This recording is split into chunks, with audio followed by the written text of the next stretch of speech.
I remember the moment like it just happened. My name's Lindsay, I'm 32 years old, and honestly, I don't know what I was thinking. I was sitting in the kitchen casually chatting with my sister Danny about something I probably shouldn't have said out loud. You know when you vent a little too much and realize later you should have kept your mouth shut? Yeah, that's me. I don't think I meant for him to overhear it, but maybe, deep down, I didn't care enough to keep my voice down either. I told Danny that if I had to do it all over again, I wouldn't date Derek, my husband. I said it so flippantly, like it was no big deal, as if I was talking about a bad haircut instead of the man I promised to spend my life with. I don't even know why I said it. Maybe I was feeling bored, or maybe I just wanted her sympathy. Derek wasn't even doing anything wrong at the moment. He was in the other room, probably scrolling through his phone like he always does when he's winding down after work. But I said it, and then the silence hit me. It wasn't Danny's silence.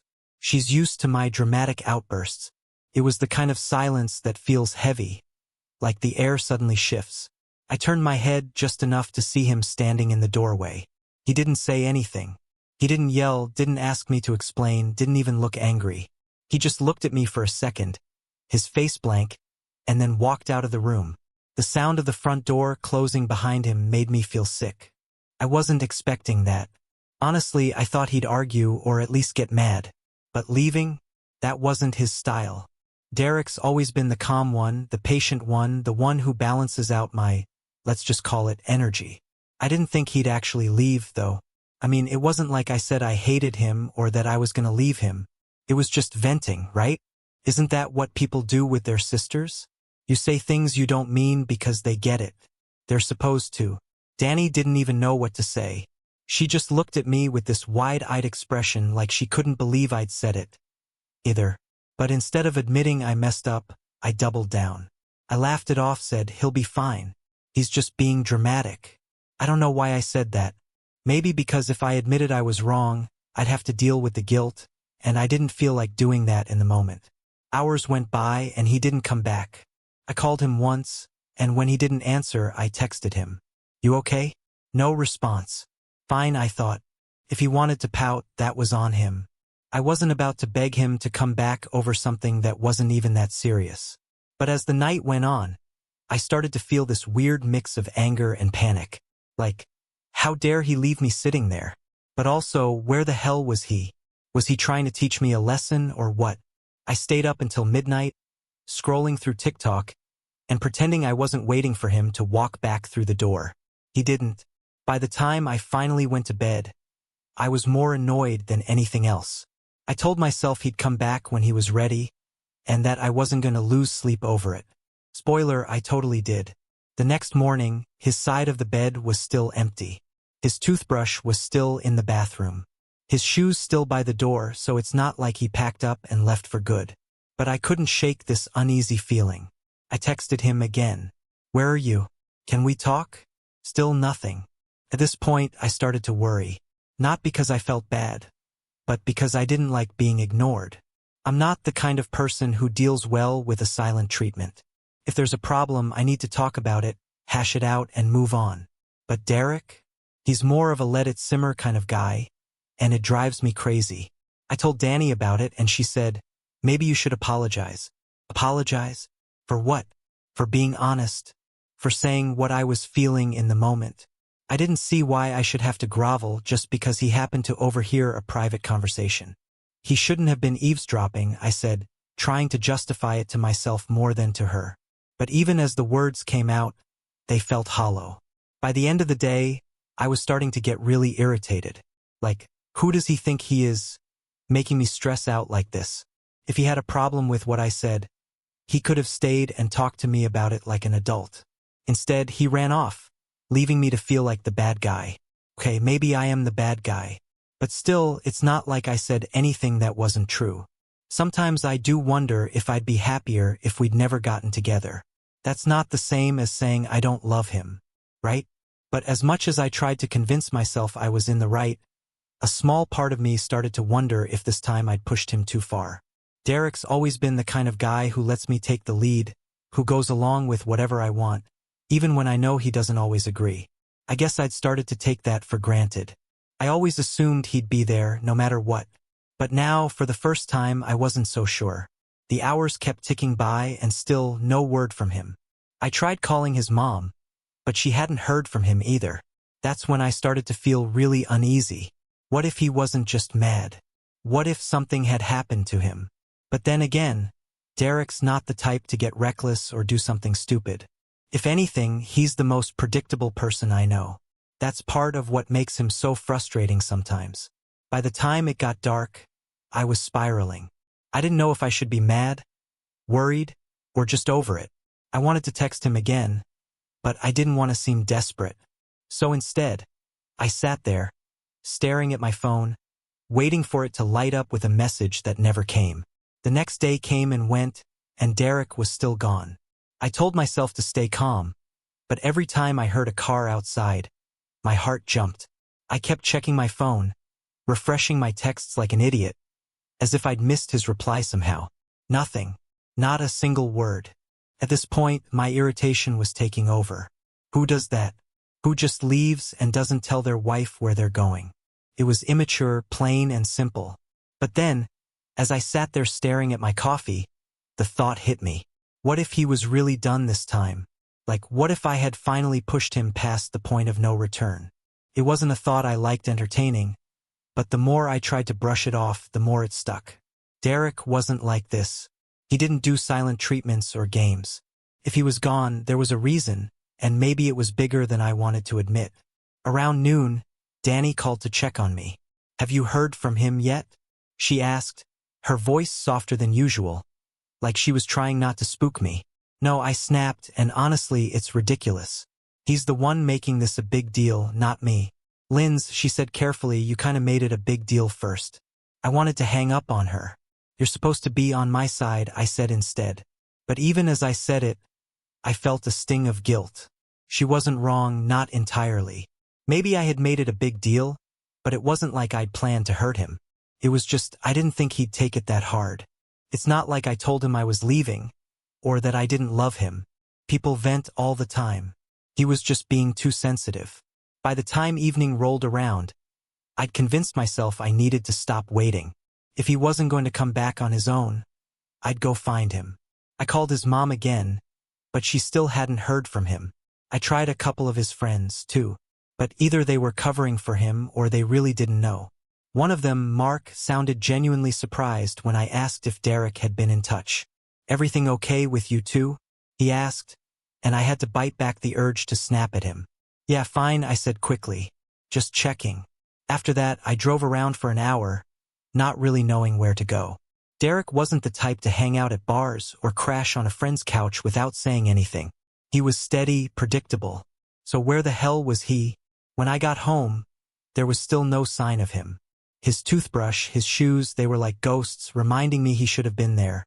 I stood in the kitchen for what felt like forever, staring at the front door and willing it to open. But it didn't. The house was too quiet, and I hated it.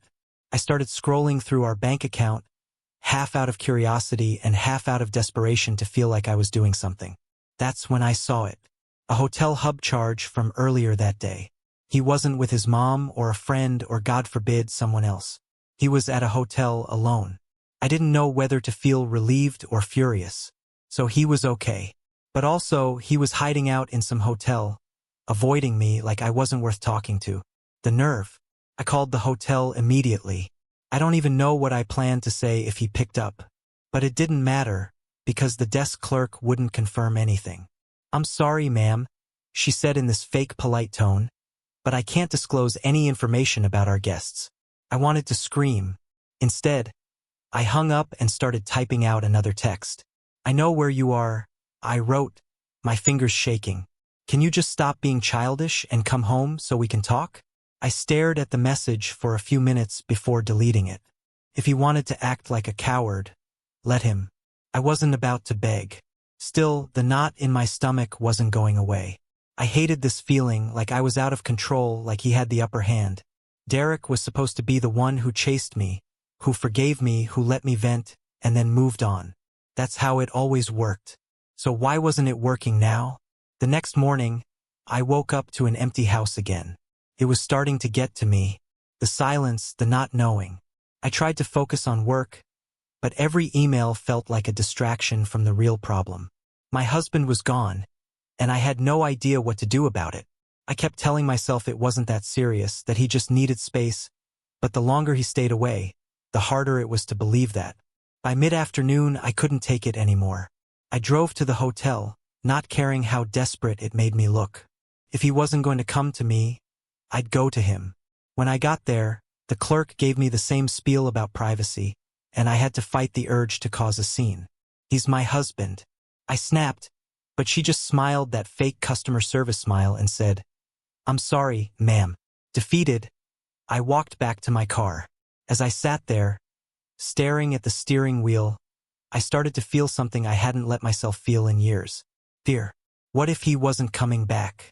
What if I'd really pushed him too far this time? And what if, deep down, I knew it wasn't just about what I'd said to Danny? This wasn't the first time I'd let my mouth get ahead of me, and it wasn't the first time I'd put my own feelings ahead of his. Maybe this time he'd had enough. Still, as much as I hated to admit it, I wasn't ready to apologize. Not yet. I needed to see him first to make sure he was okay, to figure out how to spin this in my favor. Because if there's one thing I've always been good at, it's talking my way out of a mess. And this was just another mess, right? I didn't have to wait much longer to see Derek after my failed attempt at the hotel. Late that same evening, the front door finally opened, and there he was. He didn't slam the door or throw his keys down like I might have done in his place. He walked in calmly, almost too calmly, and I couldn't read his expression. That blank look on his face unnerved me. I was ready for a fight or at least some dramatic response. But this was worse. He set his bag down by the couch and stood there for a moment, looking at me like he was trying to decide what to say. For a second, I thought he might just walk upstairs without a word. But instead, he spoke. "We need to talk," he said, his voice steady, almost cold. "Yeah, no kidding." I snapped back, folding my arms across my chest. I was already defensive, even though I knew I should have been the one to apologize. But I wasn't going to start there. Couldn't. It felt like admitting I was wrong would give him some kind of power over me, and I wasn't ready for that. He sat down on the couch, motioning for me to sit too. I stayed standing, leaning against the kitchen counter like I was too busy to care. "You gonna explain why you ghosted me for 2 days?" I asked, trying to sound casual, but my voice came out sharper than I intended. Derek sighed, rubbing his hands together like he was trying to warm them up. "I needed space," he said, "to think, to figure out how to even talk to you after what I heard." I rolled my eyes. "Oh, come on, Derek. Are we really doing this? You overheard one thing that I said in private to my sister, and now you're acting like it's the end of the world. It wasn't just one thing, Lindsay." His voice rising slightly, though he quickly brought it back down. "You said you'd never date me now, that if you could go back, you wouldn't choose me. Well, maybe I wouldn't." I shot back before I could stop myself. The words hung in the air, and for a moment, I regretted them. But then I doubled down. "You've changed, Derek. We both know it. You're not the same guy I married. You're—" I hesitated, trying to choose my words carefully, but my emotions got the better of me. "You're lazier now, okay? You've let yourself go. You don't even try anymore. Can you really blame me for feeling like this?" He looked at me, and for the first time I saw real hurt in his eyes. But instead of getting angry, he just nodded slowly, like he was expecting this. "So that's it?" he said quietly. "You think I'm fat and ugly, and that's why you'd rather not be with me." I rolled my eyes again, trying to brush off the weight of what I just said. "Don't twist my words. I didn't say I didn't want to be with you. I said if I could go back, I might have made a different choice. That's not the same thing." "Sure sounds like it to me," he replied, his voice steady but firm. "And you know what? Maybe you're right. I have changed. I've gotten older. I've gained some weight. I've gotten comfortable. But that's what happens when you're married, Lindsay. You settle into life together. You build a life. Or at least that's what I thought we were doing." I felt my face flush, a mix of embarrassment and anger bubbling up inside me. "Don't make this about me," I said, my voice rising. "You think I don't notice how distant you've been? How you barely even talk to me anymore, unless it's about work or bills or what we're having for dinner. You're not exactly giving me a reason to feel excited about this marriage, Derek. So this is my fault now? He asked, his tone calm but incredulous. I'm the reason you're unhappy? The reason you don't respect me enough to keep a conversation like that between you and your sister out of earshot? I threw up my hands in frustration. You're twisting everything. I'm just saying, maybe if you put in a little more effort, worked out, showed some interest in me like you used to, I wouldn't feel like this. He stared at me for a long moment. And then he did something I didn't expect. He stood up slowly and looked me straight in the eye. You know what, Lindsay? I think this says more about you than it does about me. What's that supposed to mean? I snapped, feeling a sudden surge of panic. He wasn't yelling. He wasn't fighting back the way I'd expected. He was calm, and somehow that made me feel even smaller. It means, he said, his voice steady, that you don't see what you have. You've got someone who's been here for you, through all of your impulsive decisions, your habits, your ups and downs, someone who's never judged you for any of it. And instead of appreciating that, you look for reasons to tear me down. I opened my mouth to respond, but he wasn't done. I know I'm not perfect. I know I've changed. But so have you, Lindsay. And not in a way that makes this marriage easier. You've turned into someone who doesn't take accountability, who lashes out instead of having a real conversation, and who would rather blame me than look in the mirror. His words hit me like a slap.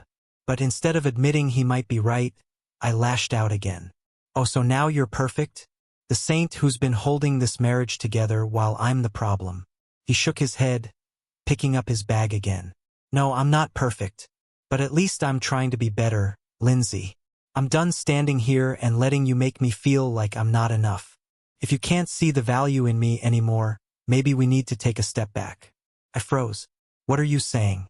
I'm saying I need more than this, he said, gesturing between us. And if you're not willing to work on it, then maybe I shouldn't be here anymore.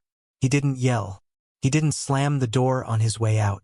He just walked out, leaving me standing there, stunned and more confused than ever.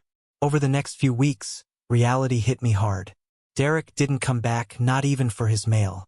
Every time I walked into the house, the emptiness felt heavier. It wasn't just that he was gone physically. It was the silence, the absence of his presence that cut the deepest. I started reaching out to him more, trying to test the waters. The responses I got were polite but distant. Hope you're doing okay? I'll come by this weekend to grab my things. That was it. No warmth, no opening for conversation. He wasn't cruel, but it was clear that he was done being vulnerable with me. The weekend came and I dreaded seeing him. When he walked through the door, he looked different. His shoulders seemed broader, his posture straighter. He'd trimmed his beard, and it actually looked good. Clean, purposeful. He even smelled different, like he'd started using cologne. I hated to admit it, but he looked better than I'd seen him in years. Hey, I said awkwardly, standing by the kitchen counter as he came in. Hey, he replied, giving me a small nod but nothing more. He didn't ask how I was doing, didn't try to make small talk. Instead, he went straight to the bedroom and started packing his things into boxes. I followed him, unsure of what to say but desperate to break the silence. Derek, can we talk? I asked, my voice softer than usual.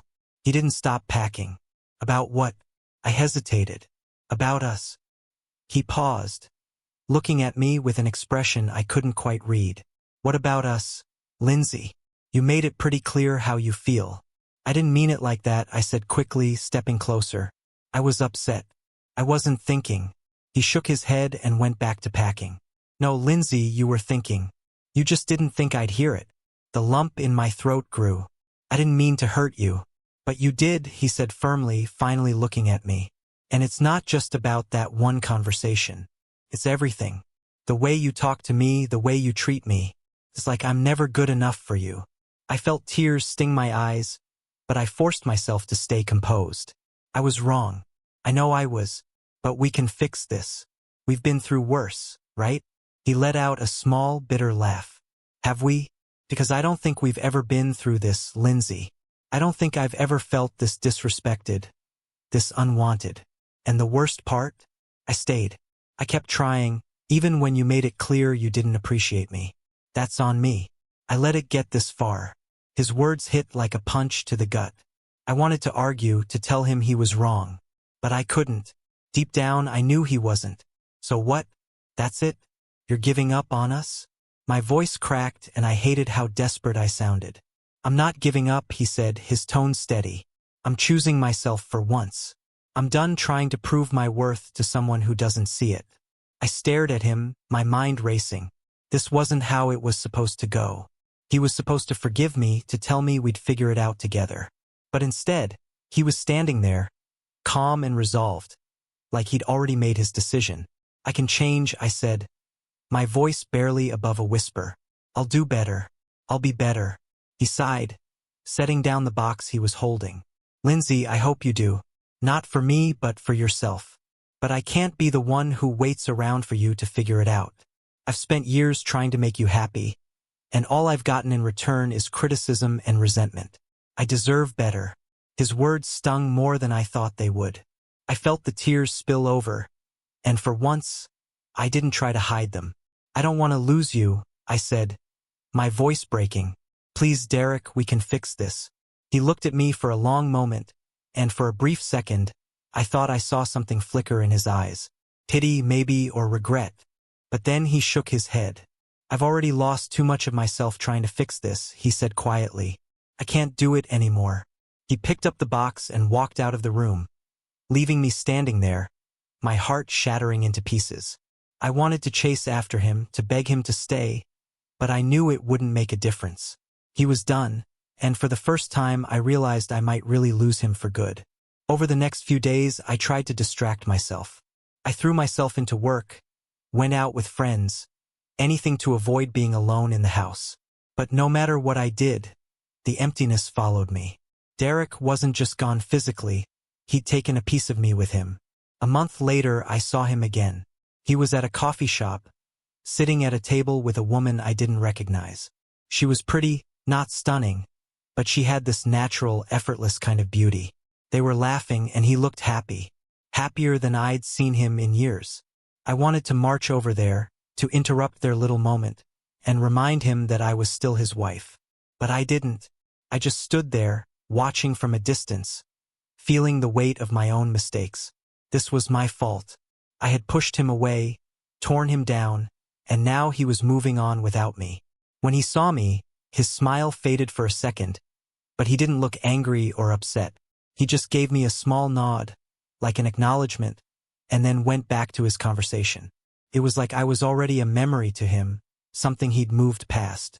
As I walked out of the coffee shop, I felt the full weight of my choices settle over me. I had spent so much time blaming him, picking at his flaws, that I hadn't seen how much he was giving me. And now it was too late. For the first time in my life, I felt truly alone. And for the first time, I realized that it wasn't Derek who had failed me. It was me.